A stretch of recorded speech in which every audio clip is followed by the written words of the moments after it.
এখন আপনাদের সামনে দক্ষিণ 24 পরগনা জেলার অন্তর্গত বাসন্তী নিবাসী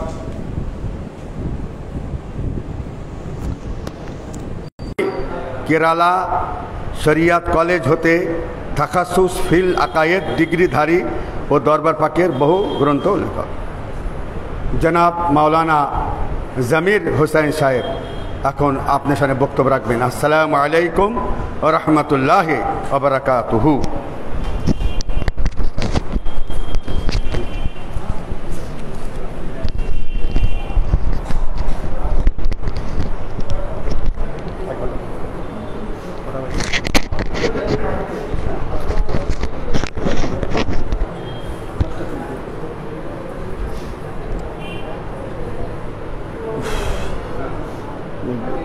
পিছন হয়ে যাবে, এই দিকটা করো, পিছন হয়ে যাবে, এই সোজা লাগবে। হ্যাঁ, বিসমিল্লাহির রহমানির রহিম। আসসালামু আলাইকুম ওয়া রাহমাতুল্লাহি ওয়া বারাকাতুহু। আলহামদুলিল্লাহ নাহমাদুহু ওয়া নাস্তাঈনুহু ওয়া নাস্তাগফিরুহু ওয়া নু'মিনু বিহি ওয়া নাতাওয়াক্কালু আলাইহি ওয়া নাউযু বিল্লাহি মিন শুরুরি আনফুসিনা ওয়া মিন সাইয়্যাতি আ'মালিনা মান ইয়াহদিহিল্লাহু ফালা মুদিল্লা লাহু ওয়া মান ইউদ্লিল ফালা হাদিয়া লাহু ونشهد أن لا إله إلا الله وحده لا شريك له ونشهد أن سيدنا ونبينا ومولانا محمدا عبده ورسوله صلى الله عليه وعلى بيته وسلم. فقد قال الله تبارك وتعالى في القرآن المجيد والفرقان الحميد: بسم الله الرحمن الرحيم. ألا إن أولياء الله لا خوف عليهم ولا هم يحزنون الذين آمنوا وكانوا يتقون. بسم الله الرحمن الرحيم. قال رسول الله صلى الله عليه وآله بيته وسلم في الحديث الشريف: من عادى لي وليا فقد أذنته بالحرب. رواه البخاري حديث القدسي صلى الله تعالى عليه وآله بيته وسلم. بسم الله الرحمن الرحيم. إن الله وملائكته يصلون على النبي يا أيها الذين آمنوا صلوا عليه وسلموا تسليما. اللهم صل على سيدنا مولانا محمد وعلى آل سيدنا شفيعنا مولانا محمد. بلغ العلا بكماله كشف الدجى بجماله حسنت جميع خصاله صلوا عليه وآله. اللهم آمين. الحمد لله ثم الحمد لله. আল্লাহ রাব্বুল আলামিনের লাখ লাখ শুকরিয়া সেই মহান রাব্বুল আলামিনের দরবার শরীফে যে আজ আমরা আমাদের আকায়ে নামদার তাজদার মদিনা জনাবে মুহাম্মদ রাসূলুল্লাহ সাল্লাল্লাহু তাআলা আলাইহি ওয়া আলিহি ওয়াসাল্লাম পাকের পবিত্র জানশীন গদ্দিনশীন আহলে বাইত রাসূল হুজুর মাওলা আলী মুশকিল কুশা পাকের নূরে নজর হাদনাইন করিমাইন পাকের জিগর পারা হযরত মাওলা আলী মুশকিল কুশা পাকের গদ্দিনশীন এবং মাওলা পাকের যিনি সজ্জাদা নশীন হুজুর পুরনুর সৈয়দি ও মাওলাই ও মালজাই সৈয়দনা সৈয়দ শাহ মুস্তারশিদ আলী আল কাদরি আল বাগদাদি আল হাসানি আল হুসাইনি হুজুর যিনি জামানার গওস ছিলেন, ইমাম ছিলেন, হুজুর পাকের পবিত্র উরসে মুকদ্দাস শরীফে আজ আমরা হাজির হওয়ার সৌভাগ্য লাভ করেছি। সেই মোতাবেক বর্তমান আমাদের আকা ও মাওলা গদ্দিনশীন সজ্জাদা নশীন কুতুবুল ওয়াক্ত গৌসে জামান ইমামুল ওয়াক্ত ইমামে জামান ইমামুল আউলিয়া হুজুর পুরনুর সৈয়দিন মাওলাই ও সজ্জাদ নশীন হুজুর সৈয়দনা মাওলানা মালজানা সৈয়দ শাহ ইয়াসুব আলী আল কাদরি আল বাগদাদি আল হাসানি আল হুসেনি পাকের পবিত্র আদেশ মোতাবেক এবং আমাদের আকা ও মাওলা হুজুর পুরনুর সৈয়দি ও মাওলাই হুজুর সৈয়দনা মাওলানা মালজানা সৈয়দ শাহ রাশিদ আলী আল কাদরি পাকের পবিত্র নিগাহ কারাম আদেশ মোতাবেক আপনাদের সম্মুখে দু চার কথা বলার জন্য হাজির হয়েছি। আলহামদুলিল্লাহ সুম্মা আলহামদুলিল্লাহ। আমরা যে উরুস পাক আজ আমরা পালন করছি, আমাদের সকল আশিকানে কাদরিয়া দরবার শরীফের 4 নম্বর গোলামান, এই দরবার পাকের আজ যে উরুস শরীফ, হুজুর পর্দা হুজুর পাক কাবা ও কিবলার কেবলমাত্র আজ উরুস শরীফ নয়, যারা আদি এসেছিলেন হুজুর আবদুল্লাহ আল জিলি পাক আল ইসলাম পাকের সঙ্গে তাঁর পবিত্র শাহজাদা হজরত সৈয়দনা জাকির আলী আল কাদরি পাকের গদ্দিনশীন এবং হুজুর সৈয়দনা সৈয়দ শাহ রোশন আলী আল কাদরি পাকের জিগরপারা হুজুর পুরনুর সৈয়দ মৌলাই হুজুর সৈয়দনা সৈয়দ শাহ তোফেল আলী আল কাদরি পাক আলী ইসলাত তসলিম পাকের পবিত্র আজকের উরুস পাক 22 জিলকদ শরীফ। এই 22 জিলকদ শরীফে আমাদের পর্দা হুজুর পাক যেমন বেসালে হক লাভ করেছিলেন, তেমনি আজ থেকে 200 বছর পূর্বে, আনুমানিক 250 বছর পূর্বে আমাদের কুতুবে রব্বানি পাক উনিও বেসালে হক লাভ করেছিলেন একই মাস এবং একই তারিখ 22 জিলকদ শরীফ। অর্থাৎ আমরা একাধারে দুটো উরুস শরীফ আজ আমরা পালন করছি, এক কুতুবে রব্বানি পাকের আর এক আমাদের সানি মাওলা পাক হুজুর পুরনুর গৌসে জামান পর্দা হুজুর পাক কাবা কিবলা পাকের। তার মানে নূরুন আলা নূর আজ রাত। তো সেই পবিত্র ধারা চলে এসেছিল আরব থেকে।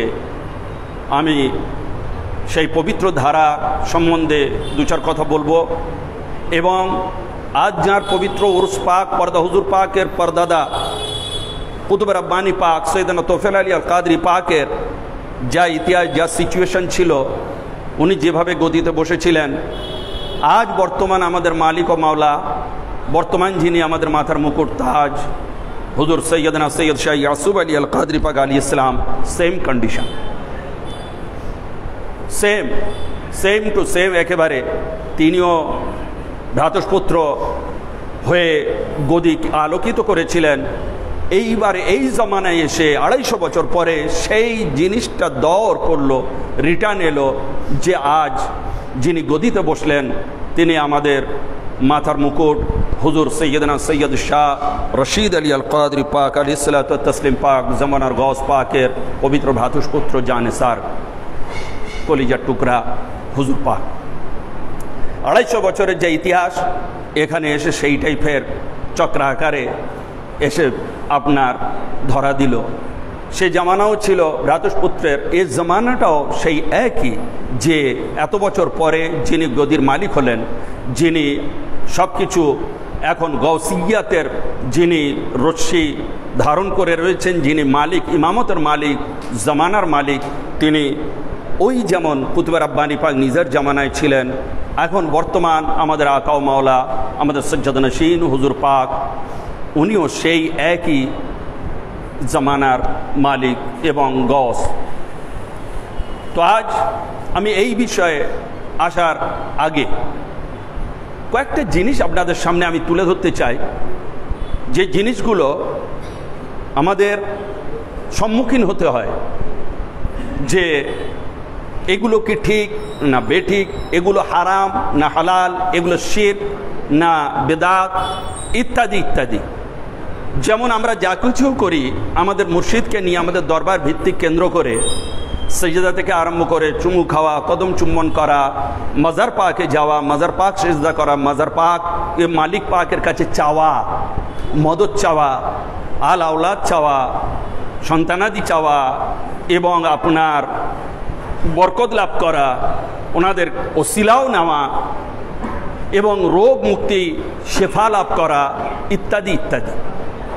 এই বিষয়ের ওপরে এখন চারিদিকে কুফর ও শিরকের ফতোয়া দেওয়া হচ্ছে যে এগুলো করা যাবে না, কোনো মাজার কেন্দ্রিক এই জিনিসগুলো করা যাবে না, কেবলমাত্র আপনি জিয়ারত করতে পারেন, আর ওদের কথা অনুযায়ী যিনি ইন্তেকাল করেছেন তার জন্য মাগফিরাত করতে পারেন। চিন্তা করুন, কারা? ওয়াহাবি, যারা আমাদেরকে প্রশ্ন করে। তো সেই পরিপ্রেক্ষিতে আমি আপনাদের সামনে কয়েকটা দলিল তুলে ধরব যে আমরা যেহেতু উরুস পাক, আমরা মেদিনীপুর পাকে যেতে পারিনি, যেতে পারলে মালিক পাকের মাজার পাকে হাজির হতে পারতাম, গিয়ে ওখানে দোয়া চাইতাম। এই দোয়া চাওয়াটা ওনাদের কাছে শরিয়াতের দৃষ্টিতে কতটা সঠিক বা কতটা বেঠিক, বা আমরা এখন যেতে পারিনি ওনার খানকা শরীফ থেকে হুজুর পাকের কাছে মদত চাইছি, এটা কতটা সঠিক বা কতটা বেঠিক, বা এটা আমাদেরকে যারা শিরক ও বেদাত বলে সেটা কতদূর অ্যাকসেপ্টেবল। আমরা কি তাই? যারা বলছে তাহলে ওদের দৃষ্টিতে আমরা মুশরিক হয়ে গেলাম, কিন্তু আমরা মুমিন নয়, মুসলমান নয়। আর যখনই আপনি মুসলমান হবেন না ওদের দৃষ্টিতে, তখন ওদের পিছনে আপনার কিন্তু নামাজ হবে না। সে ওয়াহাবি, জামাতি, ইভেন ফুরফুরারা পর্যন্ত এই জিনিসটাকে বলে যে মাজারে যাওয়া চাওয়া এগুলো হারাম, শিরক। তাহলে আজ আমরা মাজার কেন্দ্রিক আমাদের যাবতীয়, আমাদের রূহ, আমাদের আত্মা, আমাদের মুর্শিদ কেন্দ্রিক, মাজার কেন্দ্রিক। তা সুতরাং এই জিনিসটা আমাদের সর্বপ্রথম জানতে হবে। আপনাদের যদি কেউ এখন প্রশ্ন করে যে আপনি গিয়ে রওজা শরীফে সালাম করে জিয়ারত করলেন, মালিকের কাছে চাইলেন, এটা শরিয়ত, অ্যাকর্ডিং টু শরিয়ত, আপনি দলিল দেন, আপনি দিতে পারবেন? তো সুতরাং এইগুলো আমাদের জেনে নিতে হবে এই সংক্ষিপ্ত আকারে শর্টে। দেখুন, আমরা যে মাজার শরীফে যাই, কিতাব ধরতে হবে, এদিকে আসেন, যখন চাইব দেবেন, যে আমরা যখন মাজার শরীফে যাই, বসে, আমরা যখন মাজার শরীফে যাই, ওই মাজার পাকে যাওয়ার যে বিষয়, সেটা এই যে কেতাব আপনাদের সামনে আমি রেফারেন্স সহকারে বলছি, সেই কেতাবটার নাম হচ্ছে রশাদ ফি জিয়ারতিল কুবুর ওয়াল ইস্তিমদাদ। এই কেতাবটা লিখেছেন আজ থেকে 150 বছর পূর্বে। এই যে দরবার শরীফে বসে আছি, মালিকের দয়া করুণা, যে ওনার পদধূলি ধন্য এই খানকা শরীফে আমরা মাথা রাখার সৌভাগ্য লাভ করেছি, উনি তখন হায়াতে ছিলেন, মাওলা পাকের খিদমতে হাজির হতেন।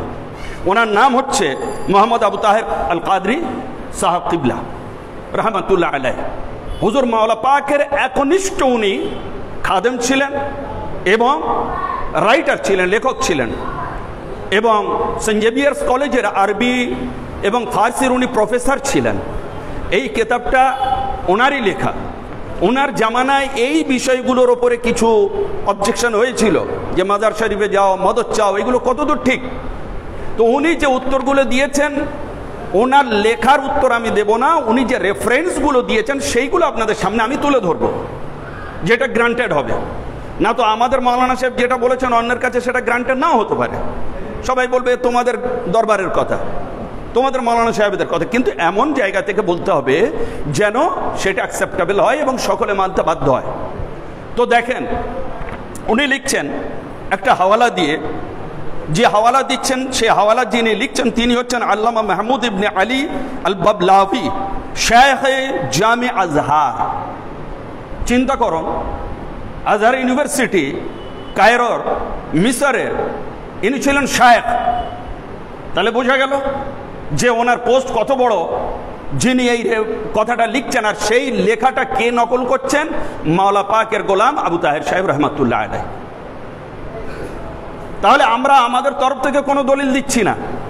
ওয়ার্ল্ড ফেমাস ইউনিভার্সিটি জামে আজহার, তার যিনি শায়েখ ছিলেন, সেই শায়েখের লেখা কেতাবটার নাম হচ্ছে আত তারিখ আল হুসাইনি। এই কেতাবে লিখছেন জিয়ারতে কবুর কেন করা হয়, কি উদ্দেশ্যে করা হয়, এর ফায়দাটা কি, সেই লক্ষ্যে উনি লিখছেন জিয়ারতুল কবুর তারাতান ইকসাদু বিহা আল মাউইযাতু বিল আমওয়াত ওয়া হাযি তাআমু জামিয়াল কবুর ওয়াল আমওয়াত। যে জিয়ারত কবুর যে করা হয়, অর্থাৎ কবর যে জিয়ারত করা হয়, সেই জিয়ারত করা দ্বারা আমরা কি লাভ করতে পারি? যে ওই কবরবাসী মৃত ব্যক্তিদের দ্বারা শিক্ষা লাভ করতে পারি, এবং এটা সমস্ত কবরবাসীর সাথে আম হয়ে থাকে। আচ্ছা, ওয়া তারাতান ইকসাদু বিল ইসতিমদাদ ওয়া তাবাররুক, এবং কখনো আপনার ওই কবর দ্বারা, কবরবাসী হতে আমরা কি করি? ইসতিমদাদ, মদত চাই এবং তাবাররুক হাসিল করি। বিল মজুর ওয়া হাযি ইখতাসু বিল আমবিয়া ওয়াল আউলিয়া ওয়াস সালিহিন। আর এই যে ইস্তিমদাদ আর মদদ আর ওসিলাটা চাই, এটা বিশেষ করে কাদের সাথে সংযুক্ত? এটা বলা হয়েছে আম্বিয়াদের সঙ্গে, আউলিয়া এবং সালেহিনদের সঙ্গে এটা সম্পৃক্ত। তাহলে বোঝা গেল কবর জিয়ারত দুই প্রকার। আমভাবে আপনি যে কবর জিয়ারত করতে যাচ্ছেন, ইভেন আপনার আব্বা মায়েরও যদি কবর জিয়ারত করেন, সেখানে আপনার আব্বা মা হতে আপনি মদদ চাইবেন না। আপনি গিয়ে ওনাদের জন্য মাগফিরাত করবেন, দোয়া করবেন, ওনাদের দরজাত বুলন্দি হওয়ার জন্য আল্লাহর কাছে কামনা করবেন যে আল্লাহ আমার আব্বা মা ইন্তেকাল করেছেন, এনার গুনাহ খাতা মাফ করো, দরজাত বুলন্দি করো। আর এটা আম জিয়ারত। আর যখন আমরা ওই জিয়ারতের উদ্দেশ্যে নবী, ওলি, আউলিয়া, বুজুর্গানে দিনের কাছে চলে যাব এবং সহজ সংক্ষেপে বলে দেন নিজের মুর্শিদের রওজা শরীফ জিয়ারতে চলে যাব, তখন ওইটা কি দাঁড়াবে? ওই শব্দগুলো আসবে না যে আল্লাহ এনাদের মাগফিরাত করে দেন, এত কিছু পড়েছি, আল্লাহ এনাদের ক্ষমা করে দেন, এ শব্দগুলো আসবে না যেটা ওয়াহাবিরা বলে। কেন ওরা এও বলে, এ বলছে যে তোমরা যখন কোনো বড় মাজারে যাবে, এমনকি খাজা বাবার ওখানেও যাবে, গিয়ে দোয়া করবে আল্লাহ যা পড়েছি ওনার রুহতে বকশিশ করে দেন এবং এনার গুনাহ খাতা মাফ করে দেন। এটা ওদের বলি।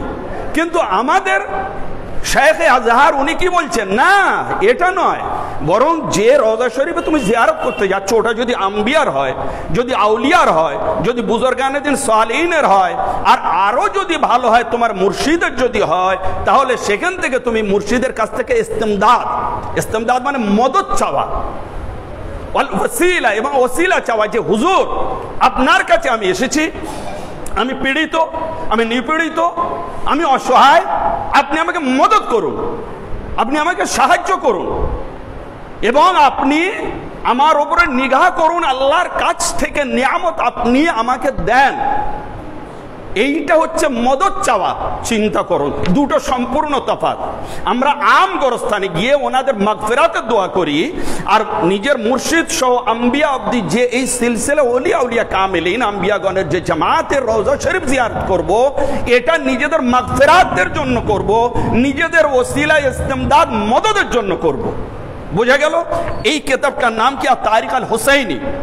আচ্ছা, এই কিতাবের পৃষ্ঠা নম্বর কত? পৃষ্ঠা নম্বর হচ্ছে 20। আর ছাপা প্রিন্ট কোথায়? মিশর। লিখেছেন কে? কেবলমাত্র লেখক আমাদের বড় মাওলানা সাহেব আবু তাহের কাদরি সাহেব, মাওলা পাকের একনিষ্ঠ সেবক এবং খাদেম। তাহলে দেখুন, আমরা এই 4 নম্বর পাকে, এই 22 নম্বর খানকা শরীফ পাকে যে আকীদা পোষণ করছি, সেই আকীদার উপরে শিলমোহর কে দিচ্ছেন? জামে আজহারের শায়েখ, প্রিন্সিপাল। চিন্তা করুন। তাহলে এবারে যদি কোনো ওয়াহাবি এসে এটাকে শিরক বলে যে তোমরা ওলি আল্লাহর মাজারে যাচ্ছ, মদদ চাইছো, সাহায্য করছো, এটা শিরক করছো, তাহলে আপনারা বলবেন এটা আমরা শিরক করছি না, এটা অ্যাকর্ডিং টু আহলে সুন্নাত ওয়াল জামাত এবং কোরআন এবং হাদিস অনুযায়ী বারহাক। আসুন এইবারে দলিল। এটা তো ছোট্ট একটা কায়দা আপনারা শুনলেন। দলিল নেন এবারে। দলিলটা হচ্ছে হুজুরে পাক সাল্লাল্লাহু তাআলা আলাইহি ওয়া সাল্লাম পাক উনি বেসাল নিয়েছেন। বেসাল নেওয়ার পরে কয়েকদিন পরে আমার হুজুর পাকের রওজা শরীফের মাটি পাক শুকায়নি।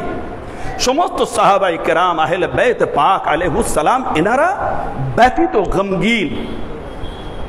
আমাদের যখন বড় মালিক পাক পর্দা নিলেন, যে আমরা দেখলাম মাথার চোখ দিয়ে, বলুন সারা বিশ্বে যেখানে আমাদের পীর ভাইরা আছেন কতটা ব্যথিত, বেদনাতুর হয়েছিলেন, ওইটা ফিল করুন যে নিজের মুর্শিদ, নিজের আকা যখন দুনিয়া থেকে চলে যান, কতটা মানে নিজেকে নিঃস্ব, অসহায় মনে হয়। তা সেম এইরকম একজন যখন আমার হুজুর পাকের দাফন পাক হয়ে যায়, নবী পাকের বহু দূর থেকে একজন আরবি বলা হয়েছে, মানে গ্রাম্য লোক, আমি রেফারেন্স বলবো, তার আগে ভূমিকাটা বলেনি। গ্রাম্য লোক উনি এলেন। কেন এলেন? না নিজের ওপরে গুনাহ করে নিয়েছেন, অত্যাচার করেছেন। অত্যাচার মানে নিজের নফসে গুনাহ করেছেন। আর গুনাহ করে উনি আর কোথাও যাননি, মানুষ হিসেবে গুনাহ করেছেন, কোথাও আর যাননি, সোজা রওজা শরীফে চলে এলেন। উনি জানেন না যে নবী পাক বেসাল নিয়েছেন, উনি জানেন না। এসে দেখছেন, খোঁজ নিচ্ছেন যে ভাই আমি একটু রসুল পাকের সাথে জিয়ারত করবো, একটু ভাই আমাকে একটু হেল্প করো, ভাই কে আছো? সবাই গমগিন। বলে আপনি কে কোত্থেকে আসছেন? বলে আমি অনেক দূর থেকে আসছি। বলে আপনি কি জানেন না যে দয়ার নবী পাক বেসাল নিয়েছেন, আর আপনি এসে খোঁজাখুঁজি করছেন, আমাদের তো হৃদয় ফেটে যাচ্ছে। বলে আপনি কি চান? বলে আমি চাই যে হুজুরে পাকের সাথে কিছু কথা বলে আমার গুনাহটা মাফ করাবো। বলে উনি তো নেই, উনি তো বেসাল পাক নিয়েছেন, এখন ওনার মাটি পাক কাঁচা আছে, দেখেন। তো সবাই মিলে মাওলা আলী মুশকিল কুশা পাকের কাছে পাঠিয়ে দিলেন যে ওনার কাছে নিয়ে যান। তো হুজুর মাওলা মুশকিল কুশা পাক আলাইহিসসালাতু তাসলিম পাকের কাছে গেলেন। মাওলা আলী মুশকিল কুশা পাক ওনাকে হেল্প করলেন এবং উনি ওই রওজা শরীফের কাছে এইবারে বসলেন। কে? সেই আগন্তুক। খুব মূল্যবান দলিল এবং প্রমাণ আমি আপনাদের সামনে বলছি, যে খুবই আপনাদের কাজে দেবে। বসলেন, বসে এইবারে হুজুর মাওলা পাক মুশকিল কুশা পাক আলাইহিস সালাম উনি রেফারেন্সটা এতে লেখা আছে, আমার মাওলা হুজুর কি বলছেন শোনেন। যে ফার্সিতে এটা কিতাবটা লেখা আছে আপনার জজবুল কুলুব ইলা দায়ারুল মাহবুব, লেখক কে? আল্লামা আব্দুল হক মুহাদ্দিস দেহলভী। আজ থেকে আনুমানিক 400 বছর পূর্বে উনি ছিলেন ভারতের প্রথম মুহাদ্দিস। প্রথম মুহাদ্দিস, মুহাদ্দিস যার বলা হয় লক্ষ লক্ষ হাদিস খালি পড়েন না, আমরা তো পড়ে মাওলানা হয়েছি যত বড় হই, কিন্তু ওনারা মুখস্থ করে মাওলানা, ঠোঁটস্থ একেবারে হাদিস, ঠোঁটস্থ। যেমন কোরআন মুখস্থ করলে হাফেজ হয়, ওই রকম হাদিস মুখস্থ, হাফিজুল হাদিস, লক্ষ লক্ষ হাদিস। তো উনি হচ্ছেন আব্দুল হক মুহাদ্দিস দেহলভী। উনি কিতাবটা লিখেছেন ফার্সিতে। তো হুজুর মাওলা আলী মুশকিল কুশা পাকের ওই রেফারেন্সটা উনি ওই ফার্সিতে লিখেছেন, সেইটা আমাদের বড় মাওলানা সাহেব আবু তাহের সাহেব উনি নোট করেছেন মাত্র।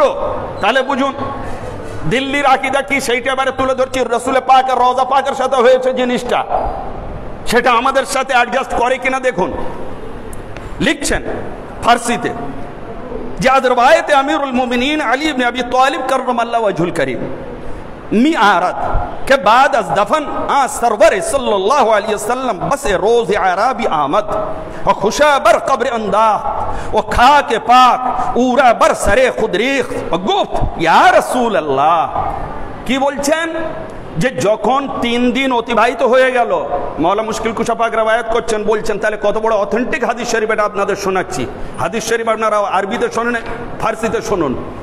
যে বলছেন যখন 3 দিন হয়ে গেল, একজন গ্রাম্য ব্যক্তি উনি রসুল পাকের কাছে এলেন। এসে কি করলেন শুনুন। যে আমদ খুশাবার কবরে আন্দাখ ও খাক পাক উরা বরসরে খুদরে, কবরে পাকের কাছে এলো, নিজেকে কবরের উপরে সঁপে দিল। দেওয়ার পরে কবর শরীফের মাটি পাক নিয়ে নিজের মাথায় ও মুখে বুলাচ্ছেন আর বলছেন। কাকে বলছেন? রসুল পাককে সম্বোধন করে বলছেন, মাজার পাককে সামনে রেখে। কি বলছেন শোনেন। ইয়া রসুল আল্লাহ আছে তু আজ খোদা শুনি দি ও আজ তু শুনিয়ে দেন। হুজুর আপনি আল্লাহর কাছ থেকে শুনেছেন, আমি আপনার কাছ থেকে শুনেছি। আচ্ছা ও আছে তু আজ খোদা ইয়াদ গ্রিফতি ও আজ তু ইয়াদ গ্রিফতেন। আপনি আল্লাহর কাছ থেকে শুনে ওটাকে মনে করেছেন, স্মরণ করেছেন, ইয়াদ করেছেন। আমি আপনার কাছ থেকে শুনে মনে করেছি, ইয়াদ করেছি, স্মরণ করেছি। ওয়াজ জুমলা আছে বার তু আমদা ই আয়াতে আস, এবং ওইটা কি? ওইটা হচ্ছে এই যে কোরআন শরীফের একটা আয়াতে বলা আছে। আয়াতটা কি? বিসমিল্লাহির রহমানির রহিম। উনি পড়ছেন আয়াতটা রসুল পাকের রওজাকে সামনে রেখে সম্বোধন করে, রসুল পাককে সম্বোধন করে বলছেন। কতগুলো মসলা থেকে বের হয়, ইস্তেখরাজ হয়, আপনাদের আমি সেটা তুলে ধরবো। আয়াতটা কি? বিসমিল্লাহির রহমানির রহিম। ওয়ালাউ আন্নাহুম ইয়াযলামু আনফুসাহুম জাউকা ফাস্তাগফিরুল্লাহ ওয়াস্তাগফার লাহুমুর রাসূল লাওয়াজাদুল্লাহ তাওয়াবার রহিমা। যে রাসূল আল্লাহ বলেছেন, যদি কোনো বান্দা নিজের জানের উপরে অত্যাচার করে, অর্থাৎ পাপাচারে লিপ্ত হয়ে যায়, গুনাহ করে ফেলে, ছোট হোক বড় হোক, কবিরা হোক সগীরা হোক, আপনার কাছে যদি এসে সারেন্ডার করে এবং আপনি যদি তার কাছে তার হয়ে হুজুর আপনি আল্লাহর কাছে যদি ওর জন্য ইস্তেগফার করেন তাহলে লা ওয়াজাদুল্লাহ তাওয়াবার রাহিমা, আল্লাহকে ওই ব্যক্তি সাথে সাথে তওবা এবং রহমকারী কবুলকারী হিসেবে পাবে। কোরআন যদি ওরা নিজের অন্তরের উপরে গুনাহ করে, যাউকা আপনার কাছে আসতে হবে, অন্য জায়গায় গেলে হবে না। চিন্তা করুন, শুনুন, যখন কোনো ব্যক্তি নিজের উপরে জুলুম করে নেয়, আনফুসাহুম যাউকা আপনার কাছে আসবে, এসে ফাস্তাগফিরুল্লাহ আল্লাহর কাছে ইস্তেগফার করবে, আসবে আপনার কাছে, দায়ে বায়ে সামনে পিছনে মসজিদে কাবায় যাবে না, আপনার কাছে আসবে, এসে আল্লাহর কাছে আপনাকে সাক্ষী রেখে ইস্তেগফার করবে, আল্লাহ তুমি আমার মাফ করে দাও। আর আপনি ওর ম্যাটারটা শুনে আপনিও বলবেন, হে আল্লাহ এ বান্দা আমার কাছে এসছে আপনার কোরআন শুনে, সেই জন্য আমিও এর জন্য আপনার কাছে মাগফিরাত চাচ্ছি, আল্লাহ আপনি ক্ষমা করে দেন। আল্লাহ বলছেন যে আপনি যদি একবার ওর হয়ে আমার কাছে দোয়া করেন, সাথে সাথে ওই ব্যক্তির জন্য আমি দোয়া কবুলকারী হিসেবে হয়ে যাব। এর থেকে সহজ আর ভেঙে আমি সম্ভব নয় যে আপনাদেরকে বোঝাতে পারি। কি বলা হয়েছে এইবারে শোনেন, আল্লাহর মাগফিরাত চাইতে হলে রাসূলের কাছে যেতে আল্লাহ বলছেন। এইবারে আসেন, এই আয়াত পাকটা আল্লাহর নবীর কবরের পাকের ধারে পড়লেন ওই ব্যক্তিটি, আয়াত কোরআন, মান বারখুদ জুলম কারদাম, মাওলা মুশকিল কুশাব রিওয়ায়াত করছেন যে ওই ব্যক্তিটা ওই আয়াতটা পড়ে বলছেন, মান বারখুদ জুলম কারদাম ওয়া নিজদে তু আমদাম, হুজুর আমি আমার উপরে জুলুম করেছি এবং আপনার কাছে আমি এসেছি, সারেন্ডার করছি, তা বারায়ে মান ইস্তিগফার কুনি, এই জন্য যে আপনি আমার জন্য অন্তত আল্লাহর কাছে একটু সুপারিশ করবেন, ইস্তেগফার করে দেবেন, মাওলা গুনাহ খাতা মাফ করনে ওয়ালা তো আল্লাহ আপনি একটু দয়া করেন, মেহেরবানি করেন, ইয়া রাসূলুল্লাহ আল্লাহ আপনার কাছে আসতে বলেছে, আমাদের আশা কাজ, আর আপনি আমাদের জন্য আল্লাহর কাছে দোয়া করবেন, এটা আপনার দয়া, একটু দয়া করেন। এই রকম বলছে আর কাঁদছে, নিজের অভিপ্রায় ব্যক্ত করছে, ব্যথিত হৃদয়। এইবারে কি হলো, মাওলা আলী মুশকিল কুশা পাক ফলো করছেন সব জিনিসটা, দেখছেন মাওলা আলী মুশকিল কুশা পাককে জানশিনে রাসূল, আমিরুল মুমিনিন, খলিফাতুল মুসলিমিন, আউয়ালুল মুসলিমিন, আউয়ালুল মুমিনিন হযরতে মাওলা আলী মুশকিল কুশা পাক, যিনি হচ্ছেন বাবুল ইলম, রাসূল পাকের ইলমের দরজা। হুজুর মাওলা পাক বলছেন যে শোনো, উনি বললেন যে আল্লাহ নবী আমি ভুল করেছি, অন্যায় করেছি, আপনার কাছে এসেছি এবং আপনি আমার জন্য একটু ইস্তেগফার করুন। এই বলার পরে খামোশ হয়ে গেল। যাওয়ার পরে কি হলো শোনেন, আজ কবরে শরীফ নিদামাত, মাওলা পাক বলছেন যে কবর শরীফ থেকে আওয়াজ এলো, কবর শরীফ থেকে এই সুপারিশ করার পরে কবর শরীফ থেকে আওয়াজ এলো, কবর শরীফ থেকে আওয়াজ দেনেওয়ালা কে, রাসূল পাক। কি বলছেন, কদ গফরাল্লাহু লাক, যা তোকে আল্লাহ মাফ করে দিয়েছেন, যা তোকে আল্লাহ মাফ করে দিয়েছেন। তাহলে এইবারে আসুন, এইটা আপনার এই জিনিসটা মাসলা ও মুতাখিরিন আইম্মা শাফি আস কুবুর আউলিয়া ও সালিহিন রানিজ বা মুলহিক গাদানিদ, এই জায়গায় এই আয়াত দিয়ে পৃথিবীর 4 মাযহাবের আইম্মাগণ, বিশেষ করে শাফি মাযহাবের আইম্মাগণ কবর শরীফ থেকে মদদ চাওয়াটাকে দলিল ও স্বীকৃতি দান করেছেন। এইটা কোন কিতাবে, জাজবুল কুলুব, লখনৌতে প্রিন্ট, সাফা পৃষ্ঠা হচ্ছে 151 পৃষ্ঠা, অরিজিনাল ফার্সি। তাহলে এবার আপনি বলুন, আমরা আমাদের মঙ্গলকোট শরীফ পাক, পূর্ণিয়া শরীফ পাক সিরিয়াল অনুযায়ী, মেদিনীপুর শরীফ পাক এবং আমাদের 4 নম্বর পাক 22 নম্বর পাক খানকা শরীফ, এই জায়গায় এসে সেম এইটাই করি যে হুজুর ভুল করেছি, অন্যায় করেছি, ক্ষমা করে দেন, হুজুর মাফ করে দেন, আল্লাহর পেয়ারা আপনি।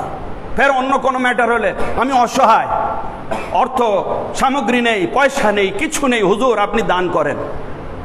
ফের অন্য কিছু হলে, হুজুর বহু বছর হয়েছে কোনো বিয়ে শাদী হয়ে আমার আওলাদ হচ্ছে না, হুজুর একটু দয়া করেন, একটু দান করেন, মালিক একটু রহম করেন। এইটা কতদূর এইবারে স্বীকৃতি প্রাপ্ত? আসুন, এইটা এনারা পারেন কিনা কোনো আওলাদ দিতে, কোনো মুসিবত দূর করতে? চলুন কোরআন শরীফের একটা আয়াত যে হযরত ঈসা নবী আলাইহিস সালাম পাকের সাথে ঘটনা। ঈসা নবী আলাইহিস সালাম ওনাকে আল্লাহ রাব্বুল আলামিন কিছু স্পিরিচুয়াল মানে এক্সট্রা ওনাকে কিছু ক্ষমতা দিয়েছিলেন। কি? যে উনি নিজে বলছেন কোরআন শরীফের মধ্যে উবরিউল আকমা ওয়াল আবরাসা ওয়া উহিউল মাউতা বিইজনিল্লাহ। উনি ওনার উম্মতকে বলছেন যে শোনো, আমি জন্মান্ধকে চোখ দান করি, কুষ্ঠ রোগীকে আমি শেফা দান করি এবং মৃতকে আমি জীবন দান করি। এতদূর খালি আমি করি আমি করি আমি করি। উবরিউল আকমা, আমি অন্ধকে জীবন দান, অন্ধকে চক্ষু দান করি। আল আবরাস, এবং যে জন্মান্ধ আপনার জন্ম থেকে যে কুষ্ঠ রোগী ব্যাধি তাকে আমি শেফা দিই। উবরিউল আকমা ওয়াল আবরাস ওয়া ওয়াহিউল মাউতা, এবং আমি মৃতকে জীবন দান করি। খালি আমি আমি আমি এখানে। তারপরে বলছেন বিইজনিল্লাহ, আমি এটা করি কিভাবে? না আল্লাহ আমাকে করার হুকুম দান করেছেন। সুতরাং যে জিনিসটার সাথে আল্লাহ আমাকে করার হুকুম দান করেছেন সেই জিনিসটা আমি করতে পারি, যেটা আল্লাহর বৈশিষ্ট্য। খুব খেয়াল করো, মৃতকে জিন্দা করে কি আল্লাহর বৈশিষ্ট্য নয়? ইহিল মাইত, আল্লাহ উনি জিন্দা করবেন। আল্লাহ মৃত্যু বরণ করেন না, উনি ইহিল মাইত, বরং উনি মৃত্যুকে জিন্দা দান করেন। এবং রোগ থেকে শেফা দানকারী কি? আল্লাহ। কিন্তু যে হযরতে ঈসা নবী আলাইহিস সালাম বলছেন ওটা আমি করি। চিন্তা করুন, কেন না আল্লাহ আমাকে ওই শক্তিটা, ওই পাওয়ারটা দিয়েছেন। এই জায়গাটা তফাৎ হয়ে যায়। এরা বলে যারা ডাইরেক্ট ওয়াহাবি, যে তোমরা দরবারে গিয়ে মাজারে গিয়ে পীর ও মুর্শিদ মাওলা পাক আমার ছেলে দেন, আমি রোগগ্রস্ত আমার শেফা দেন, এটা শিরক। কেন না ঠাকুরের কাছে গিয়ে পূর্ব জামানায় মুশরিকদের কাছে, আরবের যারা মুশরিক ছিল, খুব মানে ভাইটাল আলোচনা এটা, যেহেতু আরব থেকে নিয়ে এই জিনিসটা প্রচলিত হয়েছিল। নবী পাক সাল্লাল্লাহু আলাইহি ওয়াসাল্লামের জামানায় যে লাত, মানাত, উজ্জা, হুবল কোরআন শরীফে এসেছে, এই সমস্ত মূর্তিদের নাম কাবার মধ্যে রাখা ছিল। সেই কাবার মূর্তির কাছে গিয়ে ওখানকার কাফের মুশরিকদের এইরকম কোথায়, হুবল তুমি আমার দাতা, আমার অন্ন দাও, আমার শেফা দাও, আমার আওলাদ নেই আওলাদ দাও। আমরা সেই রকম করি, মাওলা পাক আমার শেফা দেন, আমি অসুস্থ, আমার আওলাদ দেন, আওলাদ নেই, অর্থ রুজি দেন। এইটা বলছে পুরো এক, যার কারণে ওখানে যে শিরকটা ছিল এখানে সেই শিরকটা হচ্ছে। এইটা খণ্ডন করা হয়েছে ওই আয়াত পাক দ্বারা। ওরা বলছে কোন গায়রুল্লাহর কাছে এই ধরনের চাওয়া যাবে না। গায়রুল্লাহ, গায়রুল্লাহ তার মানে আল্লাহ ছাড়া বাকি সব গায়ের, নবী, ওলি, রসুল, মুর্শিদ, পীর সব গায়ের। সুতরাং গায়ের কাছে এটা চাওয়া যাবে না। কিন্তু আমাদের খুব সুন্দর একটা আমি জিনিস পড়েছি, হুজুর গৌস পাক শাহান সাহেব বাগদাদ পাকের লেখা ফুতুহুল গায়েব, এর তশরিহ করেছেন, এক্সপ্লেইন করেছেন কে? মাওলানা আব্দুল হক মুহাদ্দিস দেহলভী সাহেব। কি লিখছেন? এই গায়রুল্লাহর ব্যাখ্যা করেছেন। গায়রুল্লাহর ব্যাখ্যা উনি করে বলছেন যে দেখেন, যারা আল্লাহ থেকে বঞ্চিত তারা হচ্ছে গায়রুল্লাহ, আর যারা আল্লাহ থেকে বঞ্চিত নয়, যারা আল্লাহর দোস্ত, তারা গায়রুল্লাহ নয়, তারা আহলুল্লাহ, তারা আল্লাহর বন্ধু। তাহলে বোঝা গেল যারা আল্লাহর বন্ধু ওরা গায়ের নয়। গায়ের কার বলে? আপনি ফর এক্সাম্পল, আপনি আমার ফ্যামিলিতে, আপনার ফ্যামিলিতে আপনি আছেন, আপনার দুটো ছেলে, হাজব্যান্ড ওয়াইফ বসবাস করছেন, আপনার আত্মীয় স্বজন, বাবা মার সাথে এক ফ্যামিলি। এইবারে এই ফ্যামিলির মধ্যে সবাই কিন্তু আপনার আপন, আপনার আপন। এই আপনের মধ্যে আপনার গ্রামবাসী যদি কেউ আপনার কাছে এসে কোনো কিছু চায় বা আপনি কারোর সাথে কথা বলেন, ও গ্রামবাসী হবে আপনার জন্য গায়ের, আপনার জন্য গায়ের হবে, আপনার ফ্যামিলির নয়। কিন্তু যে আপনার ফ্যামিলির, তিনি আপনার গায়ের নয়, তিনি হচ্ছেন আপন, তিনি আপন, গায়ের নয়, মানুষ। ইনিও মানুষ, ফ্যামিলি ম্যানও মানুষ, বাইরেরও মানুষ। সে বাইরে থেকে এসে আপনার কাছে যা কিছু করছে সেটা গায়ের হিসেবে, আর আপনার ফ্যামিলির মধ্যে যে এটা আপন হিসেবে। তো এখানে বলা হয়েছে যারা আমার আল্লাহ থেকে বঞ্চিত, বোঝা গেল? অর্থাৎ ঠাকুর, মূর্তি, এই মন্দির, এই সমস্ত যাবতীয় যা কিছু শিরক কার্যকলাপ, এইগুলো হচ্ছে গায়রুল্লাহ। এগুলোর সাথে আল্লাহর কোনো সম্পর্ক নেই। আর যারা ওলি আল্লাহ, যারা বুজুর্গানে দিন, নবী, আম্বিয়া, মুরসালিন, তারপরে গৌস, কুতুব, আহলে বাইত, পঞ্জাতনে পাক থেকে নিয়ে আমাদের 4 নম্বর বর্তমান মালিক, এনারা গায়রুল্লাহ নয়, এনারা ওলিউল্লাহ, এনারা হেলুল্লাহ, এনারা আল্লাহর দোস্ত, আপন। এই জায়গাটা আপনারা তফাৎ করবেন। সকলকে গায়ের বলা যাবে না, এটা আব্দুল্লাহ মুহাদ্দিস দেহলভী বলেছেন। তো সেই জন্য আল্লাহ পাক বলছেন কি, বুখারী শরীফের হাদিস, মান আদালি ওয়ালিয়ান ফাকাদ আযানতুহু বিল হারব। বুখারী শরীফ 2য় খণ্ড, যে আমার ওলির সাথে শত্রুতা করবে আমি যুদ্ধের ঘোষণা দিচ্ছি। আল্লাহ যদি গায়ের সাথে হতো আল্লাহ যুদ্ধ করতেন না।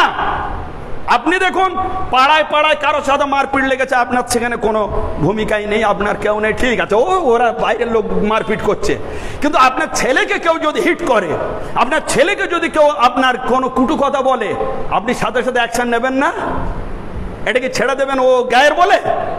ওটা ছেড়ে দাও, গায়ের ছেড়ে দাও না। ও তখন আপনি হিট করবেন, তখন আপনি ওটাকে ধরবেন, ইভেন ঝগড়াও করবেন, মারামারিও করতে পারেন, হাতাহাতিও হতে পারে, খুনোখুনি হতে পারে। তা আল্লাহ ওই জায়গাটায় বলছেন যে আমার ওলি আল্লাহর সাথে শত্রুতা করে, তার সাথে আমি যুদ্ধ করি, তার মানে খুনোখুনি করি আমি। আর কার ক্ষমতা আছে যে আল্লাহর সাথে খুনোখুনি করতে পারে? তাহলে এবারে চিন্তা করুন, এই জায়গায় যারা কারা গায়ের আর কারা আল্লাহওয়ালা। এইবারে আসুন, যারা গায়রুল্লাহ অর্থাৎ মূর্তি, এই সমস্ত, এরা কিছু করতে পারে না। কেন? এদের উপরে আল্লাহর ইজন নেই, আল্লাহর হুকুম নেই। কোথাও বলা নেই কোরআনে যে হবল, এই লাত, এই মানাত, এই উজ্জা। আর বর্তমান যে মূর্তিগুলোর নাম নিলে বুঝতে পারবেন, এই কালী, এই দুর্গা বা ইত্যাদি, এই শিব বা এই গণেশ, আল্লাহ এটা বলে দেননি যাও আমি তোমাদেরকে ইজন দিলাম, ক্ষমতা দিলাম, তোমরা সব করতে পারবে, এটা কোথাও বলা নেই। কিন্তু দেখুন আল্লাহ পাক নিজের একজন মাহবুব বান্দা ঈসা নবী আলাইহিস সালামের জন্য বললেন, ঈসা নবী বলছেন যে আমি মৃতকে জীবিত করতে পারি আল্লাহর হুকুমে। চিন্তা করব পিছনে কি আল্লাহর হুকুম আছে, আমার ফোর্স কি, আল্লাহর ফোর্স আছে আমার সাথে। আমি জন্মান্ধকে চোখ দান করব, আল্লাহর ফোর্স আছে আমার সাথে।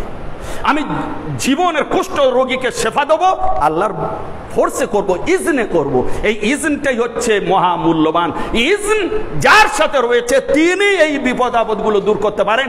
সুতরাং বোঝা গেল আমরা যারা নবী পাক থেকে নিয়ে 4 নম্বর দরবার পাক, খানকা পাক অব্দি এসে ইত্যাদি আবেদনগুলো করি, সম্পূর্ণ অ্যাকর্ডিং টু ঈসা নবী এবং কোরআন এবং হাদিস অনুযায়ী সম্পূর্ণ সহি, যে আমাদের হুজুর পাক এনারা আল্লাহর ওই ফোর্স, ওই ইজনের মাধ্যমে আমাদের যাবতীয় মুশকিল আসান করে থাকেন। বোঝা গেল? এইবারে আল্লাহ রাব্বুল আলামিন পবিত্র এই যে কোরআন শরীফ এবং এই আয়াত পাক, এই হাদিস শরীফ দ্বারা আমরা যেটা দেখলাম, এইবারে আসুন হুজুর গওস পাক কি বলছেন। যেহেতু আমাদের মাথার মুকুট, উনি যেটা বলবেন সেইটা আমরা মানব। আসুন, বিরাট মূল্যবান সমস্ত দলিল আপনাদের সামনে যেহেতু আমি উপস্থাপন করছি, শুনলে অবাক হয়ে যাবেন। লিখছেন কে? আবু তাহের সাহেব। কিন্তু কওল কার? গওস পাকের, সর্বমান্য হুজুর গওস পাক কি বলছেন শোনেন। হুজুর গওস পাক বলছেন, এটা কোথায় লেখা আছে? ফুতুল গায়েব। একটু আগে আমি যে কেতাবের নামটা নিলাম, কেতাবটা মালিক পাকের দয়া আমার কাছে অরিজিনালটাই আছে, মিশর প্রিন্টও আছে, ইন্ডিয়ান প্রিন্টও আছে, ফুতুল গায়েব। এবং আপনারা নেটে সার্চ করলে পেয়ে যাবেন, বাংলায় ট্রান্সলেট হয়েছে, কিন্তু কতটা সঠিক সেটা বলতে পারবো না।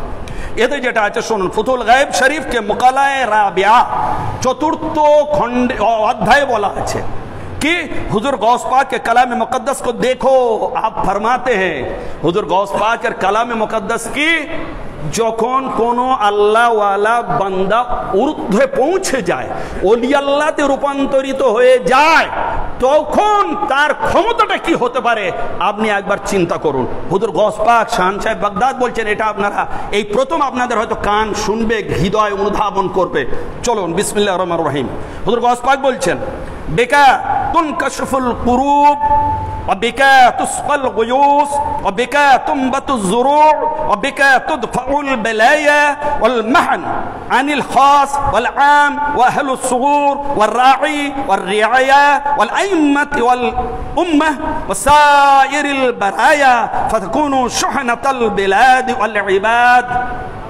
হুজুর গাউস পাক কি বলছেন যে যখন তুমি আল্লাহতে পৌঁছে যাবে, ওলি আল্লাহতে রূপান্তরিত হয়ে যাবে, আল্লাহর মেহবুব বান্দায় তুমি পৌঁছে যাবে, ঠিক আছে, তখন তোমার দ্বারা কি হবে না বেকাতুন কাশফুল কুরুব, তোমার হতে মুসিবত দূর হয়ে যাবে।